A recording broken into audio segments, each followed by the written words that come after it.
Welcome, everyone. Before we start, can everyone take a moment and make sure your phones are in silent mode?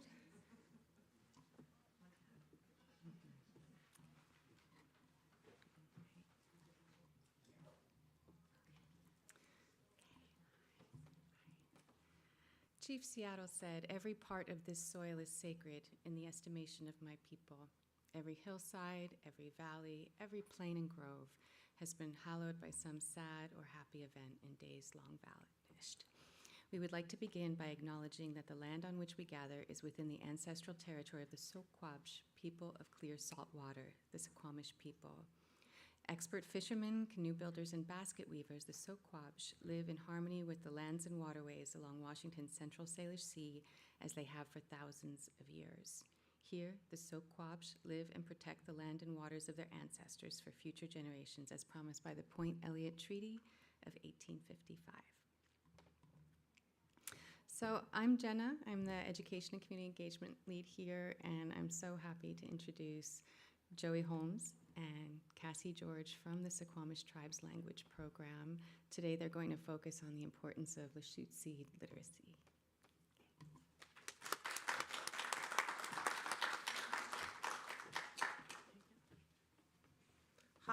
Slachel, good day, Cassandra George, Seedstat, Cassandra George, Seedstat. My name is Cassandra George.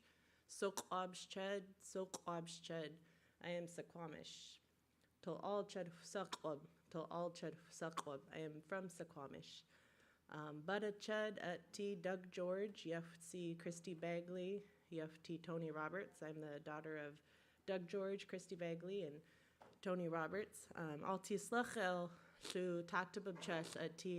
Alphabet. Today we're going to be talking about the alphabet. I'm excited for that. I started to learn the Lushootseed language, which is our Suquamish language. It's also the language of many different tribes up and down the Puget Sound. I started learning when I was 11. It was something that I really didn't want to do, honestly. My mom had told me we were going to go to this class, and I remember thinking, I'm already doing all these other things. Like, I was the kid who did spelling bee, I was in chess club, I was doing all these other things. And so when she took me there, I remember being a brat. Like, I wasn't into it. But after the first class, it was fine, because it was something that, for whatever reason, it was really easy for me to learn. And I was really lucky, I think, in that way, that it was easy for me to get. And so I was encouraged from a young age to learn it and to teach it. And I had developed the confidence to teach it young. And so I think that because my mom took me there, that's kind of why this happened. And I think that's a good reminder, too, that when we teach our younger kids to do stuff, remember how important it is to encourage them. I was only 11, but I know that I've been able to learn things and do things that I wouldn't have had to do if I wasn't, encouraged to do so at that time. So thank you for any of the support that you guys do to support our youth and our education. After I started learning the language, I think I still wanted to be a lawyer. That was my first job. I wanted to go to school and become a lawyer. So I did 1 year at the University of Puget Sound with my idea that I was going to get some sort of bachelor's that would get me ready for law school. And after my first year at that school, I went to the University of Oregon in the summer for an institute called Northwest Indian Language Institute. And I was, okay, let's check this out. I'm still doing Lushootseed on the side. I'm learning it. It's a good way to stay connected to my tribe when I'm far away.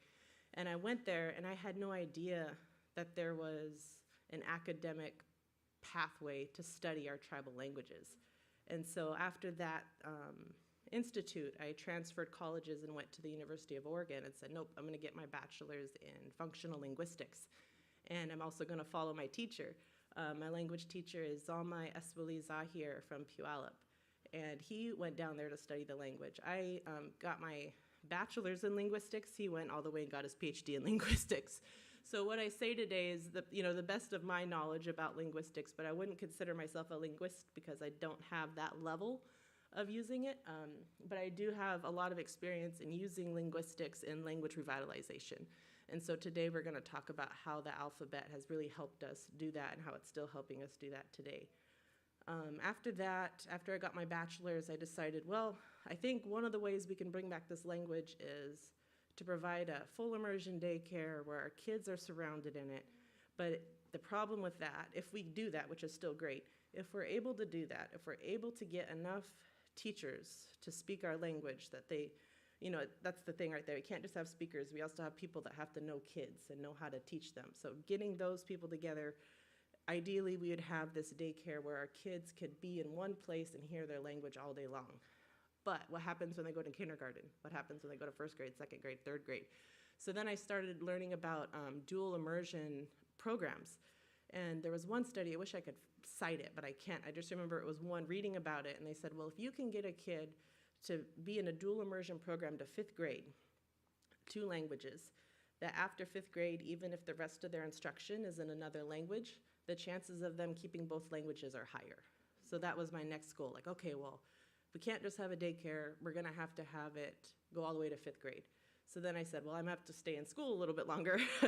So I decided to stay and get my master's in curriculum and education through the Suquamish program at the University of Oregon. So I did that, and I got that through, I don't know exactly what it was, but it was this program for tribal students. And the catch was, we'll pay for you to go, and you have to have these grades, and you have to do these things. But when you're done, you must teach in a tribal school. You must teach tribal students. You have to do that. Otherwise, you're paying the tuition, you're paying everything back. And well, that's understandable, let's do that.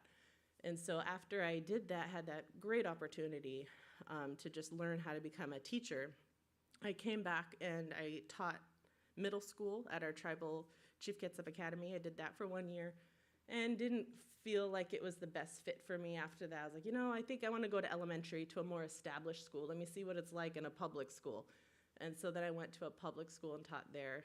And after I would taught a year at Suquamish Elementary, I had met a person, and my life changed, and we relocated, and I went and taught school at Chief Leshai in Puyallup, and that was the first place where, actually, I guess that was the second place where I really tried to get Lushootseed into the social emotional learning curriculum, because I had tribal students. And in elementary level, you're doing a lot of social emotional learning, so I was integrating our language into that. After doing that commute, though, for a whole school year of sometimes it's like an hour and a half going by JBLM from north to south to Olympia to, where Chief Leshai is in Puyallup. So I was like, okay, I can't do this for another year. So then I did 3 years at Garfield Elementary in the Olympia School District.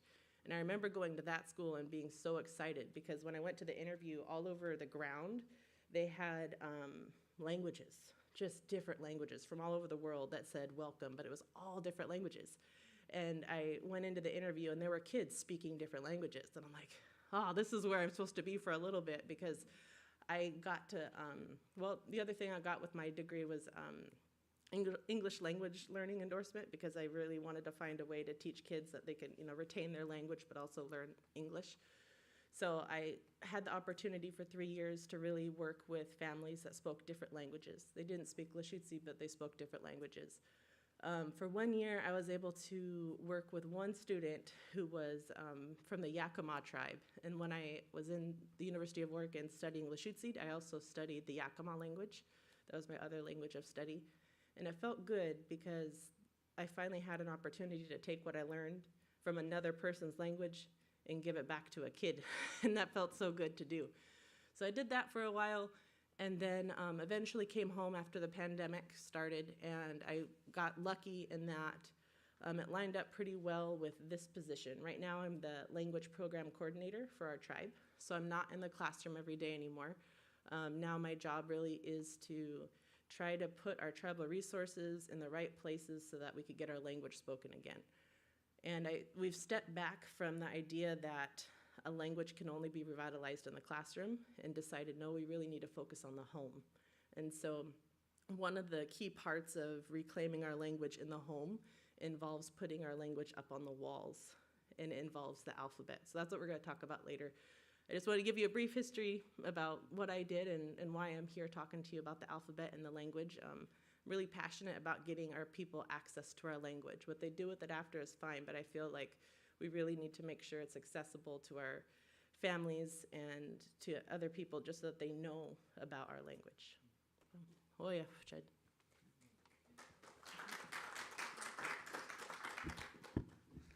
Hatzlachel Twagwalapu. Good day to all you folks. Joey Holmes Teedstat. My name is Joey Holmes. Denaitna Yafti Shawash Illa E Telechum Chud. I am at the Baskin, Denaina, and Grand Ronde. To all Chud Chichalu. I am from the place of the burnt timbers, which is the Grand Ronde Indian Reservation down in Oregon State. Aslaslil Chud Alta Suqab. I live in the place of Suquamish on the Port Madison Indian Reservation. Suqab Seed Chugwash Yaptid Badada. My wife and my children are Suquamish. Oyayus Chadalti Dufala Los Ati Suqabsh. I work for our Suquamish tribe cultural department. Jo Ilaf Chadaltis Lachel. I'm very joyful today. Tim Holmes Teedsta at Teedbad. My father's name is Tim Holmes. Yapti Nancy Welly Holmes Sistas at Seedskoy. The name of my mother is Nancy Welly Holmes. On that note, my name is Joey Holmes, and I've had the blessing of living in Suquamish for the last 20 years. I met my wife on our tribal journeys, so we were kind of similar to what would have happened 200 years ago of going to a potlatch and meeting a beautiful young lady and then deciding to stay here. You know, one of my elders when I was growing up said, you always move to your wife's reservation or where they're from, and you support them with that. And so I've had the blessing of, learning the Lushootseed language. I grew up speaking Chinookwawa, which is the Chinook jargon trade language. In Grand Ronde, we have a much more in-depth vocabulary other than like the 300-word Chinookwawa that was spoken from Southeast Alaska all the way down to California as a trade language, and includes Russian, French, English, Nuchanoth, Kwakwakawak, Old Chinook. And so it's a beautiful language that has a lot of the same alphabet as the Lushootseed alphabet. So I had been a student of that since I was 5 years old. And then moving here to Suquamish when I was about 15 or 16, I really wanted to continue on learning tribal language. And so Cassie was actually my first language instructor in Suquamish, and then I stuck with it. I attended Lushootseed, which was our first tribal school in Suquamish before it was reorganized into Chief Kitsap Academy. And so part of the requirements there were to have 2 years of a foreign language, and that for us was Lushootseed, which is not foreign.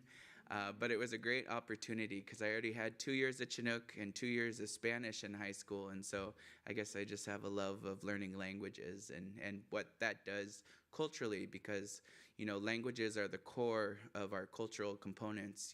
Us as Americans speaking the English language or the Spanish language, it has core components of who we are as a people. And so I continued on after high school. I attended Northwest Indian College, and I took all the courses that were available in Lushootseed there. And then I continued on and also attended the Northwest Indian Language Institute down at University of Oregon, and the Lushootseed Language Institute at University of Washington, Tacoma for 3 years, 3 summers. And so I just have a love of this language. Right now I'm working, since Cassie came on with all of her background and education, we've really reorganized our program because we were in the classroom model for over 20 years, and we found that it wasn't creating speakers. I call it, they were learning popcorn words, and you can learn the word for dog or flower or cat, but that doesn't revitalize a language. Although it does help with cultural components, it's not the essence of, the teachings behind the language. And so we've really restructured our program, like she said, to focus on the home. And so we have a whole process now we'll go into a little bit later, but we changed it to a 3-tier teacher certification process for the Suquamish tribe. It's a model that was done in the Puyallup tribal community, and they adopted this process in 2015. And at that point, they did initial research, and there was 5 speakers of the Lushootseed language in the Puyallup tribal community at that point. And what we consider a speaker of the language is that they could talk in the language for 1 hour. And so they just did new data this last year, 10 years later, and they found that they have over 500 speakers now by switching to this model. So that's our hopes and goals. We're getting into data analysis and all this stuff because you can see social data analysis. We have graphs and everything to show you who's speaking to who. And so we have charts of people that have done our surveys as well. And our trajectory is on the same path. We're on a smaller scale because we're here in Suquamish, but I'm really excited about what our future holds in our program over the next 10 years and how we help continue to revitalize the language. So thank you for listening to me. I'll be back up here in a few minutes.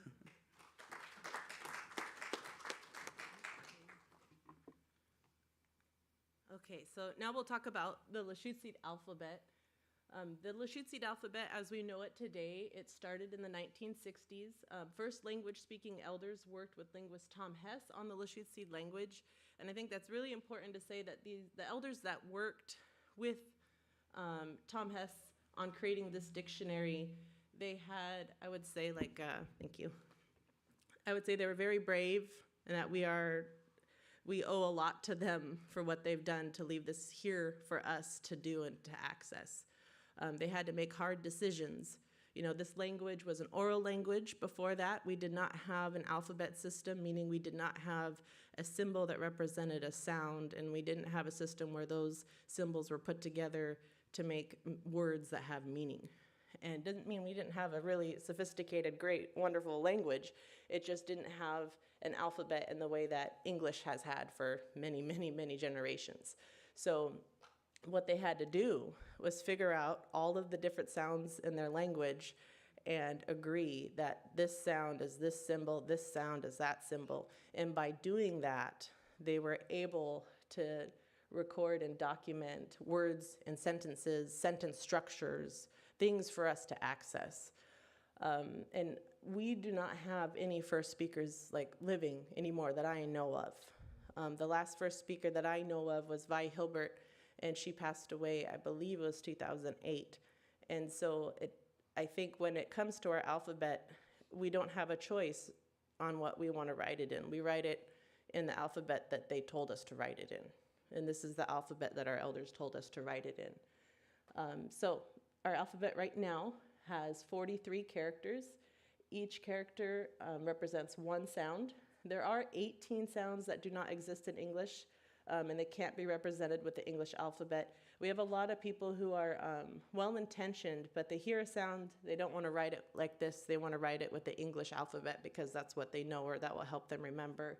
And we know those are all well-intentioned, but the purpose of this alphabet is to preserve our sounds. And when you try to do that, when you try to write our language with the English alphabet, you compromise the quality of the sounds. So you can take a look right there at the bottom. That's our alphabet. And it does look, I know it does look intimidating maybe if it's the first time you've looked at an alphabet like this, but I think it's important to know that each one of those letters represents one sound, whereas in English that's not always the case. Like a C in the word cat makes the k sound, right? But what does the C make when it goes with an H? You know, or the vowels in English too, like, let's see, mat. M-A-T, the A makes the A sound. What happens when you put an E at the end? Now it doesn't make an A, it's an A, right? So even though this looks intimidating, if you're interested in this language, please take the time, invest the time to at least, learn the characters you need to know for what you're trying to say. And we're really fortunate, 2025, this alphabet is on many websites, there's YouTube videos, there's a lot of resources to learn the sounds to the alphabet.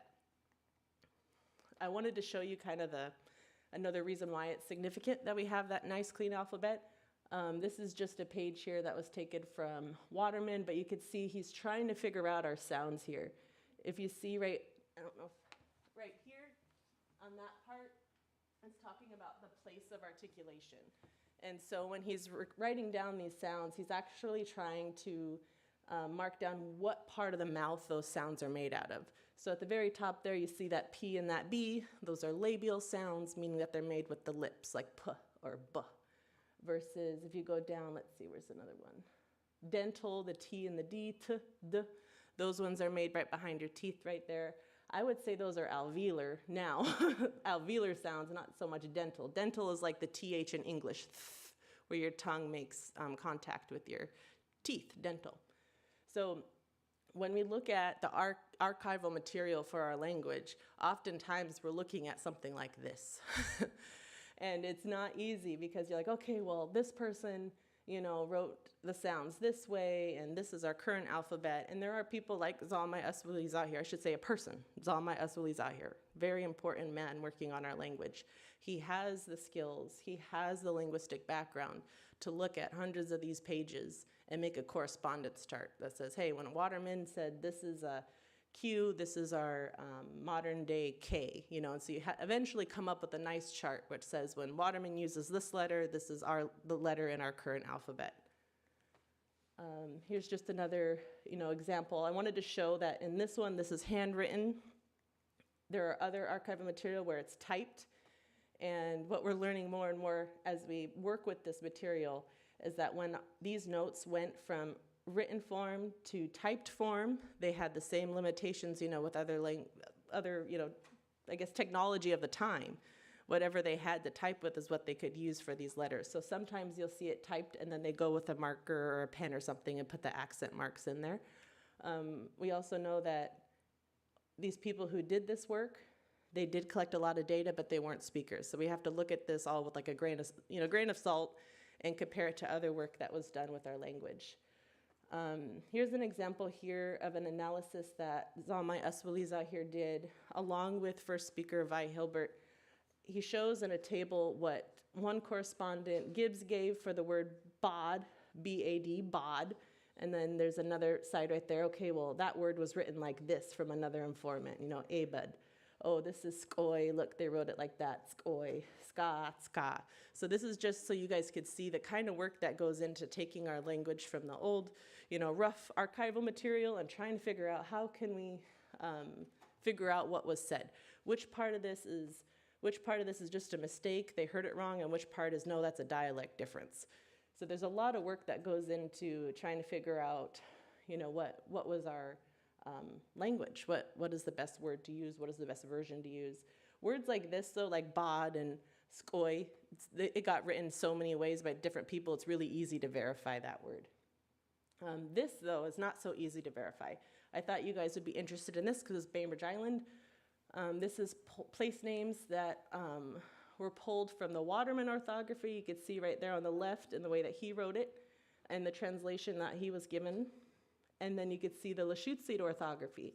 The Lushootseed orthography, that column, that shows the word written in our current alphabet. That means that Waterman, the input provided by Waterman, matches what a first speaker was able to verify. So this was done with Vi Hilbert, with the first speaker. She was able to work with Zeke and with all of these people to say, you know what, yeah, that is lazy. This is how you write it in our current orthography. But if you go to 170 where it says snag point, that's what Waterman wrote. We have question marks there because we either weren't able to get it verified by a first speaker or we don't have another source that we could compare that with. If we had another source from another person, another researcher, another linguist or something, and it doesn't mean it doesn't exist, but at the time they didn't have anything to support it, at least two different sources or another speaker. So those are still question marks. And I wanted to show you all this so that you know not to just use our language without talking to us, because it's a very complicated thing. Information is really nice. It's really great, and I think there are some well-intentioned people that put place names on Google Maps, and they put Lushootseed up, and they probably took it from Waterman, thinking this is so great, this is so cool, and they did all of this work, not knowing that our standards are higher for place names, that we can't just take from one correspondence and say, okay, this is how we write it, and that's ready to go. We go, no, this word wasn't verified by a first speaker, we're not going to use it. And when it comes to these elicitations, we really don't know in what way the speaker was asked to provide them. Like, did the waterman go up to them and say, what is the name of this place? Or did they say, what is the name of this rock? Or what is the name of this, beach? What is the name of this? Did they ask it in that way, and then did he write it down? Or did he ask them, how do you say Eagle Harbor? Because saying, how do you say Eagle Harbor is different than saying, what is the name of this place? One of them's asking for a direct translation. How do you say Eagle Harbor? Okay, so Ilalit is eagle, Ali is place, Ilalit Ali, Eagle Harbor. Okay, that makes sense. But we don't know how the question was asked. So that's where I get I'm very hesitant with place names because we don't know how the question was asked. Maybe there was another name for the place and the speaker was just giving the translation. So anyways, any questions about that? All right. Yeah. I just have one basic question. Yeah. So this is all done, the people who are creating this for. This particular document was, Actually, it was one back, I'm sorry, I can wait. oh yeah. This one? With the alphabet, I'm just, that one or the alphabet, I'm just trying to figure out, the people who were putting this together, the first alphabet, were speaking primarily English, is this correct? Let me go back. So at the first bullet point, yes, the linguists, yes, English. To my knowledge, that was their first language was English, but they worked with elders to get these. So. So my question is, I noticed that the base of this alphabet is still English type, English type as opposed to coming up with a very different symbol like an Arabic or Russian. Oh yeah. I mean, I could have, it would have been more complicated to create a whole new symbol. Right? Yeah, you're right. They did not come up from just randomly coming up. From my knowledge, the American version of the International Phonetic Alphabet at this time, looking at the time here, these are the symbols that American linguists were using, but not all of them, right? So when you look at these notes, you don't really see much of that going on. I wish, did I include a vowel chart? So you see some of them. Yeah. Like the QW. This is a sound like a, but it's written as a TL, whereas in the alphabet that they agreed on uses this sound. But there are other tribes that still use the TL apostrophe, but not in Lushootseed. But yeah, so I didn't answer it all the way. What am I trying to say here? When linguists do this work today, there's a pretty accepted way of writing a symbol for every sound the human vocal tract can make. It's called the International Phonetic Alphabet. And it has, because there's so many sounds that are similar across the world in languages, that does exist. This down here at the bottom is not the International Phonetic Alphabet, it's the American version of it. So you will see, and you can use this to write an English word if you wanted to, but they didn't start from brand new. So you are right, it does have an English, right? You see vowels in there, yeah. So just to be clear, was there a written language before this, or was this the first writing down of the sounds? Yeah, this is the first agreed upon standardized version of our language that began in the 1960s. No traditional script or anything like that? Scribing, what we're learning is scribing is a lot different. That existed. But in terms of an alphabet, no. So we were an oral people, oral traditions, oral histories, and I'm a language person. I really like this kind of stuff. I have a difficult time doing weaving and all of the other beautiful parts of our culture. I'll do clam digging, I'll do all of the rough stuff, I'll do that. But if you ask an artist in our community, did your people have a way of recording things? They'll say yes. They'll say, yeah, they did it in their baskets, they did it. Let's see, maybe even like in our house posts or, yeah, yep. Yeah, the only thing is though, to my knowledge of it, again, it is limited when it comes to baskets. I can't read a basket.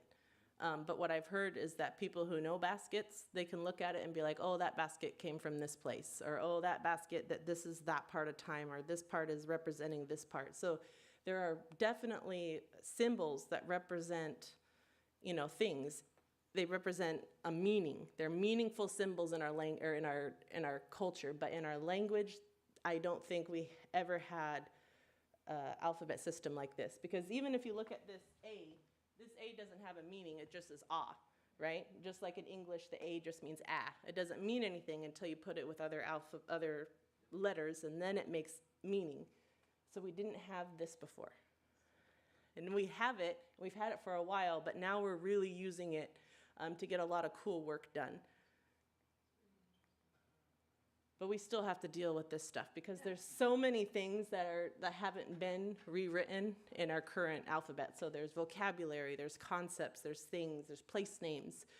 So we're always trying to increase our knowledge about linguistics so we can access some of this stuff. Here's just another slide of our alphabet here, 43 characters. Remember, only 18 of the letters represent sounds that aren't in English, are not in English, only 18. So 25 of them, you know. This part is, I think this is my last, maybe 2 more slides, and then it's gonna go to Joey. But I wanted to show you guys this. Look at, on the left, we have Lushootseed, and on the right, we have English. Can you read what that English is about? Really ancient stuff, right? No. So what we have going on now, one of our main methods of getting language in the home is reclaiming domains. So what that means is self-narrating things that we do every day to ourselves. It's a way to get us to use the language every day, and it's a way for us to acquire vocabulary naturally, and we're really pushing language use over language learning. So using the language. So by having this alphabet and having everybody know each one of those letters represents one sound. If I know what those sounds are, what sounds those letters represent, I can read it. So for someone that doesn't speak the language, if they can read this, they can start speaking the language. So that's the significance of a standard alphabet for our language, is that we can post it up and we can have people put their makeup on, getting ready to do whatever they're doing, but they're doing it in the language. And if their kid happens to be in the bathroom or whatever, they're hearing their language. And as they put on their makeup, they're also learning that our language has suffixes for body parts, and they're acquiring them naturally by using them. Giving someone a table that says, here are all these suffixes. This is the suffix for eye, this is the suffix for ear, this is the suffix for nose, and this, and this, and this. These are the suffixes. Memorize the suffixes. Instead of that, they're actually doing things with those different body parts, speaking the language, and they're learning it naturally in that way. So there's a lot of work and intention that has to go into this. Language revitalization is not easy. It's a habit. It's a change of habit to go from English to another language. And it's really hard to do when you're surrounded by English, everywhere. So having the alphabet available to us and posting is significant for us because it gives us a chance to get support and a chance to be reminded to speak our language. This is a little bit more modern day, definitely modern day stuff on what we're doing with our language. Aba Qaydup right here, this is the name of our townhome development. Our tribe just finished, and Joey might be able to talk more about the significance of this part. He knows the history more than I do. But the cool part is we're able to name a building in the language, and we're able to post it, we're able to share stickers about it. We have someone who's trying to make like shirts and stuff to go with it, which before, when we didn't really standardize our alphabet, didn't use our language, we had no reason to do this. But now we have people that want to speak it. Right here where it says, I am hungry, how are you? We're pushing this out to our community so they could see it. They have it on a sticker, they have it on a flyer. We have these little buttons where people can push it and hear it. On the right there, O Shud Zil Chud, where that sun is, that means I'm going outside. It's just artwork from our stickers. Up above here is a page from one of our books that Joey's gonna go over with you. We have tribal artists who also were learning some of the language and working on their artwork so that we can pair our boring alphabet look with art, right? Alphabet is great, but it needs artwork to go with it. And then we also are actually starting to have public places named in our language, so on Bainbridge Island, Khalil's. So I'll have Joey talk about that, and he's gonna show some of the books that we were able to make. Do you have any questions for me before we move on to that part? Yeah. Some of these things that look like a translation, are they really a direct translation? translation, or is it more concept equivalent? I try really hard to make it as literal as we can because I think that is really, it's a good thing to do. But sometimes if it doesn't fit, we're like, all right, we won't do it. But this, yep, that one is literally returning of the land. Those ones are good. Yeah. This one, the Khalilts, it doesn't have a translation with it. But I think the school's doing a good, I don't know. We were there at the naming part of it, and we had told them what it means, and please share that, but we didn't think the translation isn't a part of the logo. So, yeah. Okay, your turn, Joey.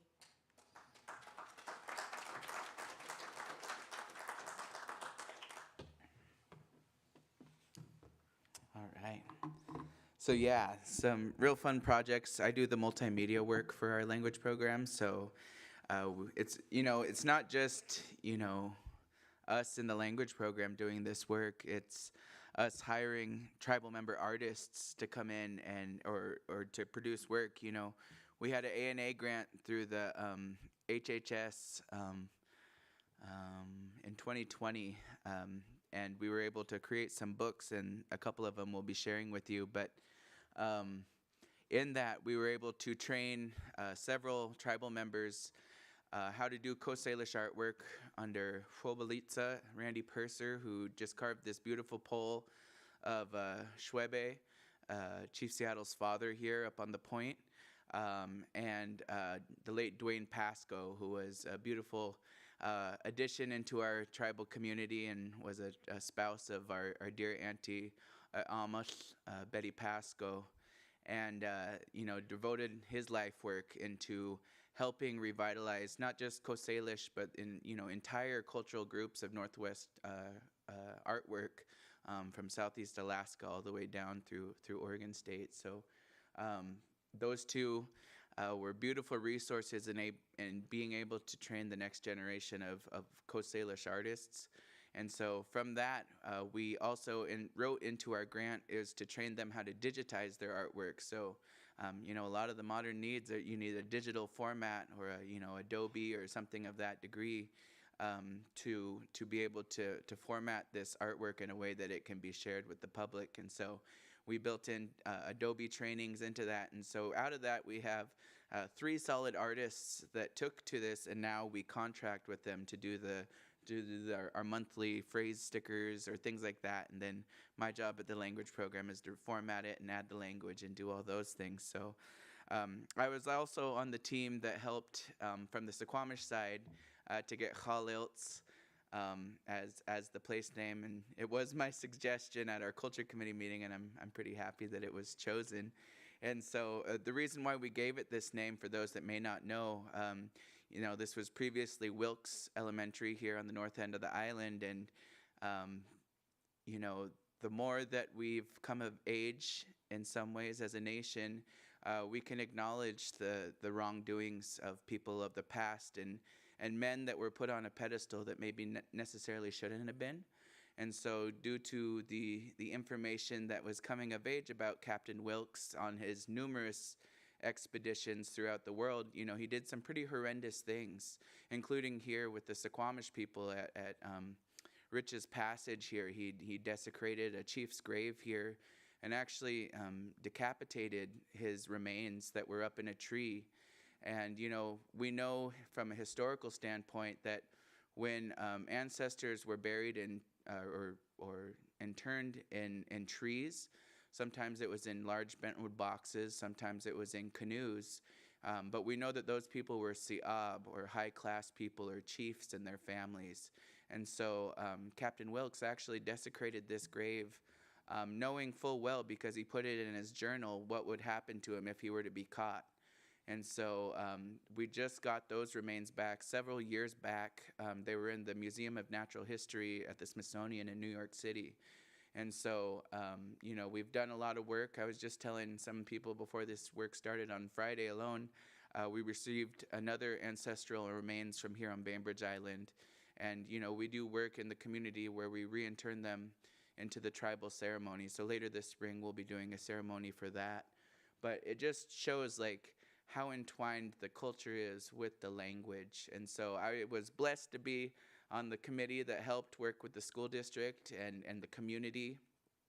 So was Barbara Lawrence and my Chugwash, my wife, Danita Holmes, who was a former tribal council member and was on the tribal council at the time. You know, we really helped give the historical background on this and why this was important. But like Cassie said, it doesn't have the direct translation for Chalilts, but it's the name that the Suquamish people traditionally gave for the agate point petroglyph with the multiple faces on it here across from the Old Man House village site in Suquamish.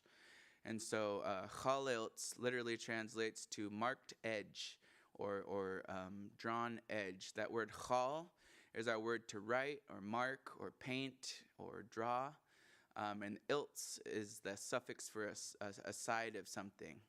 And so that's how that came to be, because if you look on a map, the school there isn't far from that agate point petroglyph. And so that's how that name came to be here. And I just wanted to share some of that. And also about this Aba Kedu, that was part of a development on the Suquamish Reservation, formerly known as Suquamish Shores. And about 55 years ago, this land was leased out. Back then, the tribe had no means of income for themselves. They were wards of the Bureau of Indian Affairs, and they had no self-determination and tribal sovereignty.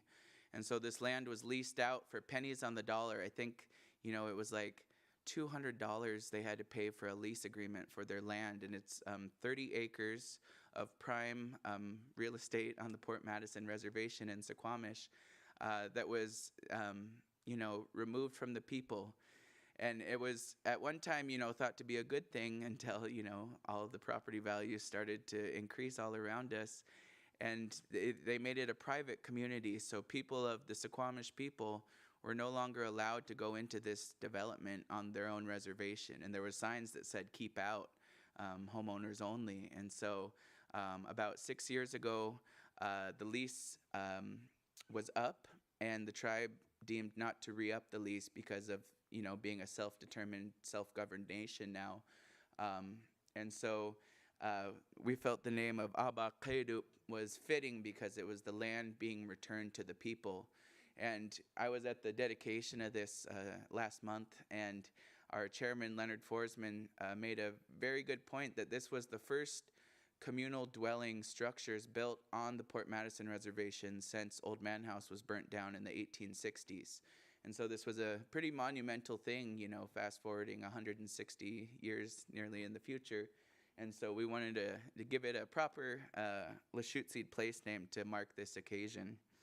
So we're doing modern things. You know, we did a lot of work with the Coleman Dock project that you will see in the next month or two, or the next few weeks. Our signs are going in at Coleman Dock that will provide a lot more information of the Suquamish tribe in the language, in English, so that you can learn more about the tribe. There'll be a plaza out front. We named our plaza Ulu-Sali, thank you. I was like, I drew a blank.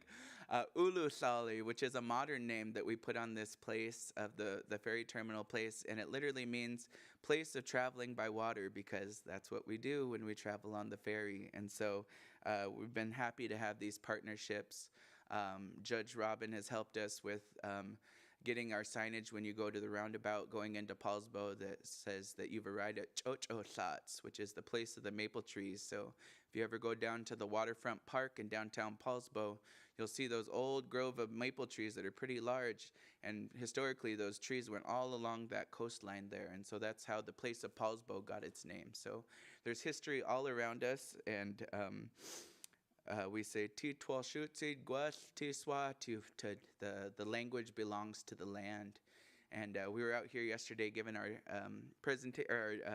hands-on printmaking, and it was, you know, really fun to educate a lot of people about how, you know, we have a lot of sounds, the onomatopoeias, that mimic the sounds of nature all around us throughout the Lushootseed language. So I just like to give that historical background. I didn't mention this earlier, but I worked for our Suquamish Museum for 4 years as the education and docent program manager. So I have a big history background where I like to tie in, you know, specific things and how they came to be. But this is a book that we created through that ANA grant. We did a total of 6 books primarily focused around children's education. And then we contracted with some of the artists to do these. And so this influence is kind of like the I Spy books, if you remember those big picture books, just on a smaller scale, because we're really just trying to get people's feet wet and get introduced to the language and have exposure to the language. And then, as our language community continues to grow, we'll hopefully get more in depth with these concepts. And so this book was called Gua'ai de Chapoti, and it's Can You Find the Blank? So this first one says, Gua'ai de Chapoti Tsob Tsob. And this means, can you find the barnacle? And so we have the barnacles there on the rocks.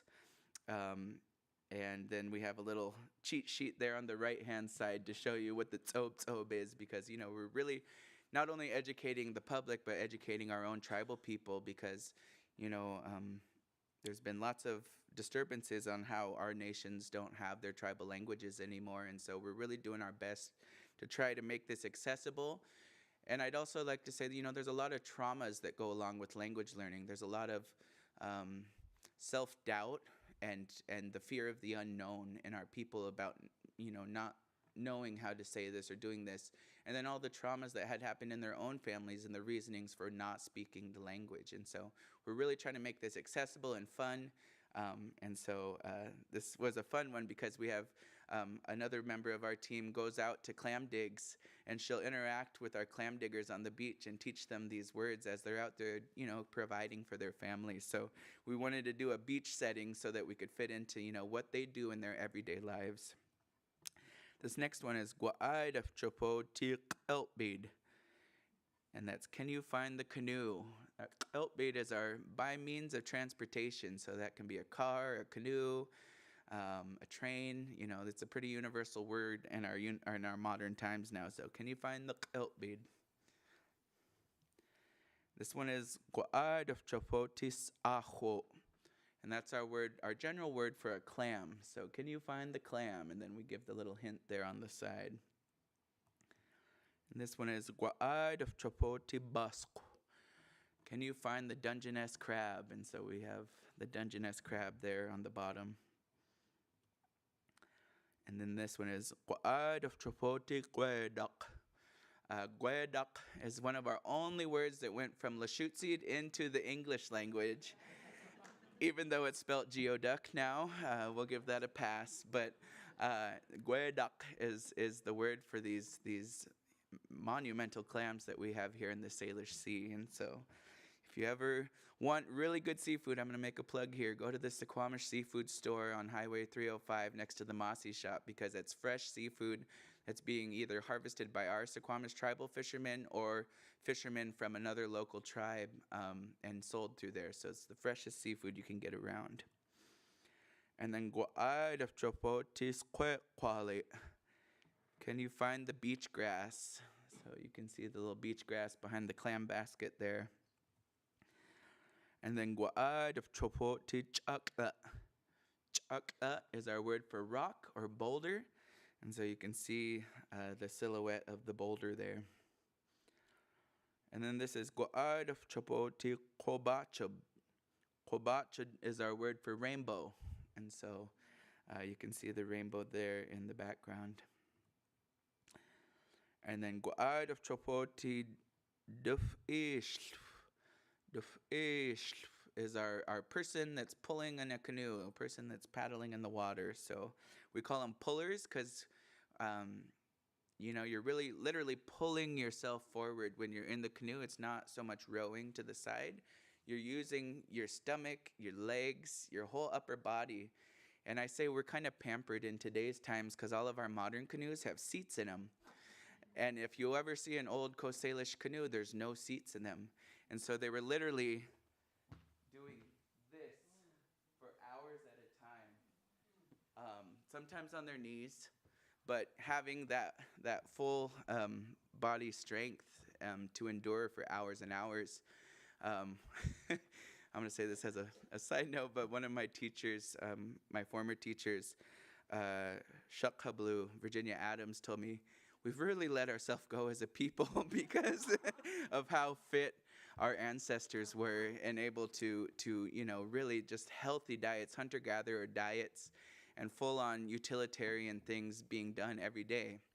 I will say of the Coast Salish people, the people of the plains or the Southwest or even the East Coast, there was a lot of migratory people because they had to follow food sources a lot of the time. So there was less time for artwork or leisurely things because it was a survival method. Whereas here in the beautiful Holch in our Salish Sea territories, the Lushootseed people had an abundance of food all around us here. And so there was more time for leisure and artwork and ceremonies and time for the culture to thrive in other ways, whereas a lot of these nomadic people had to do a lot more hard work. Not that they weren't doing hard work here, because they really were, but they were being a semi-nomadic people where they only traveled a certain time of the year to get different sources of food, and then in the winter times would come into large longhouses together. And then this is our word, that's our word for a paddle.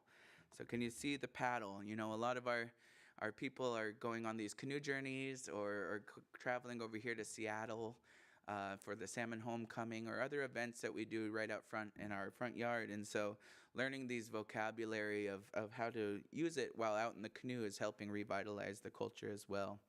And then on the back page of all of our books, we wanted to be intentional and not have the English. And I know for a lot of people, like, wow, what you're saying. But we really wanted to push that narrative of the Lushootseed comes first and the understanding, and then we'll give you the English. And so on the back page of all of these, we added the Lushootseed. I also taught a year at Suquamish Elementary teaching 2 kindergarten classes Lushootseed. And the amount that those children learned in 1 year was astounding. But I found as an elementary teacher for the year that I had to keep looking at the book the whole time to know what I was reading. And so what I had done was I printed the English and the Lushootseed on the back side of the cover, so I just have to turn the page and I could read it on the back. And so when we made our own books, I said, Cassie, can we print it on the back so if a teacher or somebody's instructing it, they can just read the back page. So that's a little teacher learned lesson that we added so that educators could help with this. This is another book we did.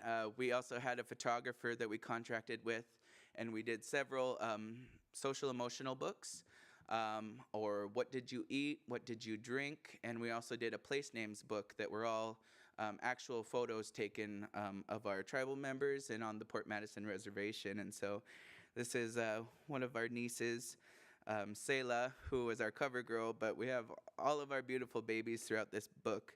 And what this says is Aschayed Chof, and that means how are you?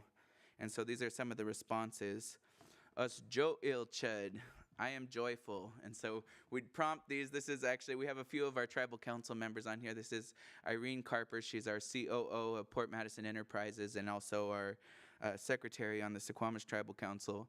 A part of this social experience is that we wanted people that people trusted and knew in our own community, because we get materials from Puyallup or Tulalip or some of these other tribes, but our people don't recognize these people, and so you're more socially inclined to do something if you recognize the person or feel comfortable with the person. So we were trying to have social figures in our community that would help with this. This is Aswakwil Chud. I am tired. And this is my wife, Danita, doing her best tired impersonation here. This is Aschuts Chud. I am scared. And so this was her shocked look. This is Brittany. She works in our human resources department. And this is Asawas Chud. I am hungry. And I also had the privilege of preparing all the meals for this photo shoot, which was stressful in itself for the day. But this was Sammy Mabe, one of our former tribal council members, doing his best grumpy face for being hungry. And then this is our superintendent of education for the tribe, Brenda Guerrero, and this says Chud, which is I'm sad. And we even had a water cup where we added little fake tears on her face for the photo shoot. And this is our vice chairman, Josh Bagley, and this is saying, Chud. I am angry, so this is Josh's angry face. And this is us, oh Bill Chud. I am fine, or I'm okay. This is Barb Santos, our youth center director. This is our lead coach of our sports programs, Maggie, and we have over 80 youth that participate in our tribal Suquamish programs.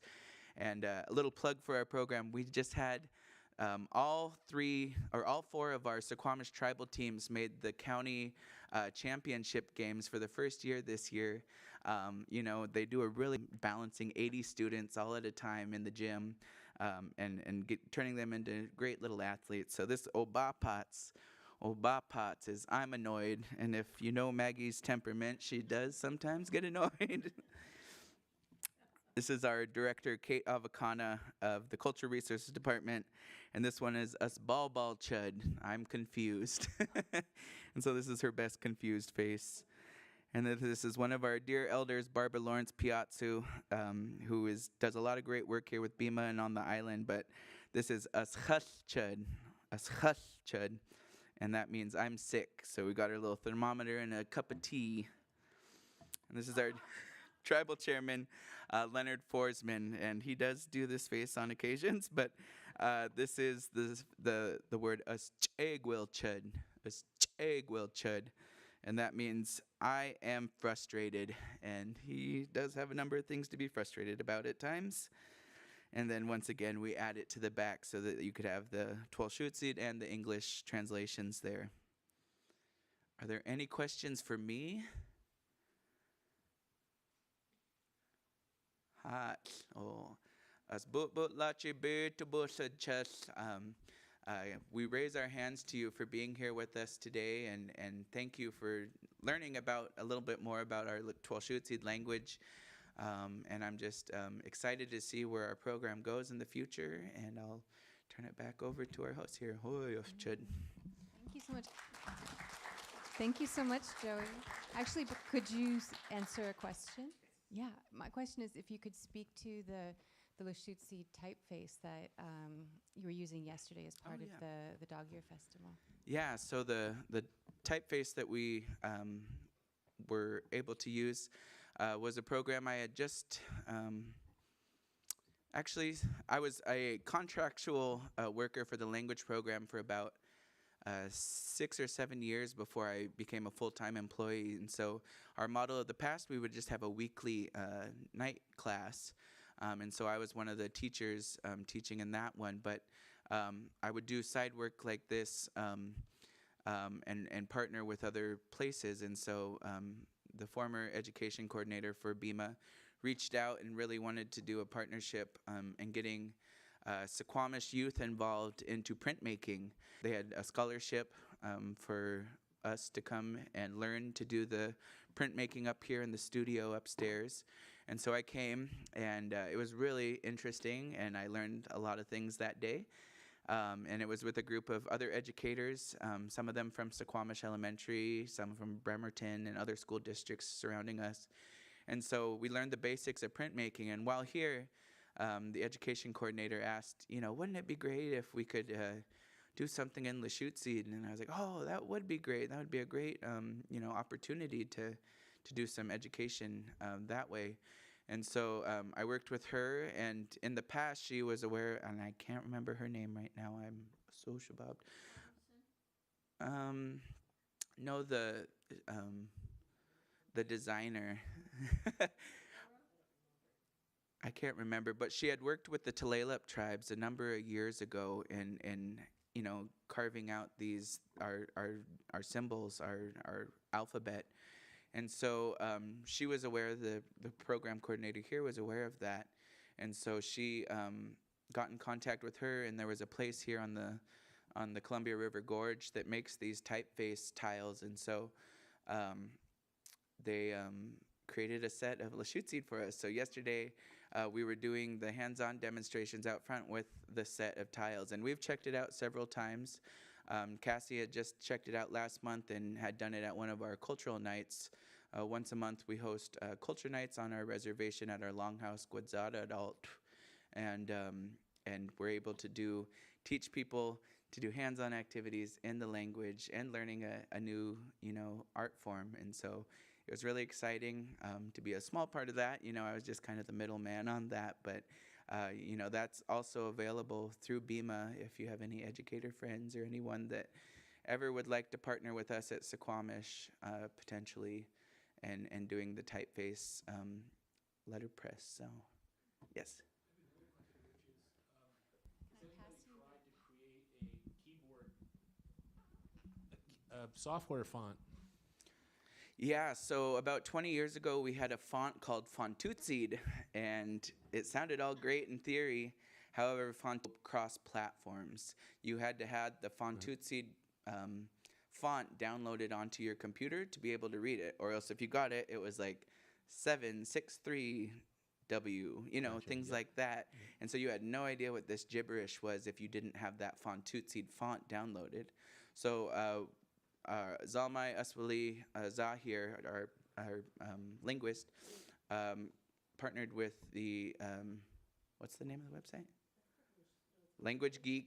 It won't change anything. So now we have a keyboard that we download, and it's really great that our tribal government actually has it as a download option for all of our employees that work for the tribe, that they can download this keyboard and use it now. So What's the keyboard called? What's it, if you're downloading? Lushootseed number keys. I say the number keys when there's two of them in there. Yeah. But there's its own, each one through 0 on your keyboard has its own, symbol, and then you can add that with it. Cool. But yeah, we're at a point in our program where there's so many typos we found through the Lushootseed era that there was always printing errors. And so we formalized policies through our tribe and our program now, where it goes through Cassie and I and Shayna at our department, where we just verify, oh yeah, that's what you're saying, if it's going to print or anything. So if anyone's ever interested in using language, contact us at the Suquamish Language Program, and we have a language research form or a language request form, and we're happy to help as long as it's feasible for us to do at the time. Thank you. Mm-hmm. Any other questions?